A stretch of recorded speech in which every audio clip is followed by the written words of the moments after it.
ଦୋଳଯାତ୍ରା ଉପଲକ୍ଷେ ଦୁଇ ଠାକୁରଙ୍କ ନଗର ପରିକ୍ରମା ଆରମ୍ଭ।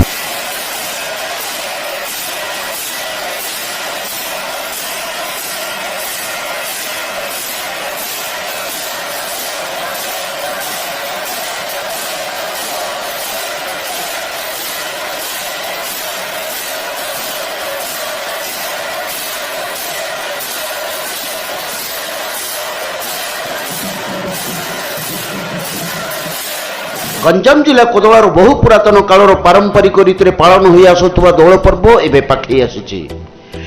कोदलार उत्तर में प्रभु श्री जगन्नाथ और दक्षिण में बाबा दंडेश्वर विराजमान होता बेले उभय हरिहर भेट एकमात्र सुजोग यह दोल पर्व।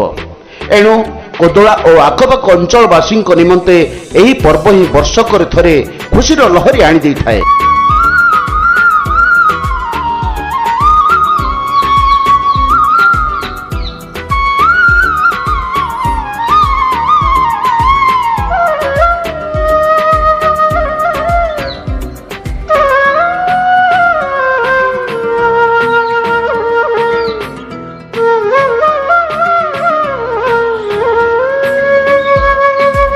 किंतु गत 2 वर्ष धरी कोरोना महामारी प्रभाव रे यही पर्व फिका पड़ जाइथिबारु चलित वर्षर पर्व बेस धूमधाम रे पालन निमंते संपूर्ण प्रस्तुति सरीछि। एणु दोल पूर्णिमार 5 दिन पूर्व गतकाली सोमवार ठारू आसंता दोल पूर्णिमा जाए ग्रामर दुई ठाकुर साजसज्जा बेशरे घंट ताल मृदंगर प्रकम्बित परिवेश मध्य नगर परिक्रमा कार्यक्रम कोविड कटकणा मध्य आरंभ हो जाइछि।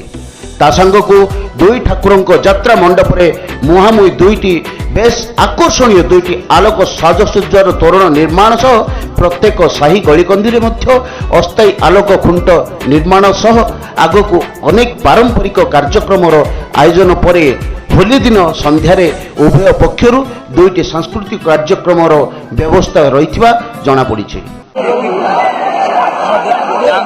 आराम जलिया तो कि फुटिया ग्यारंटी अधिक से बुलुनी जमा फुटला फुटला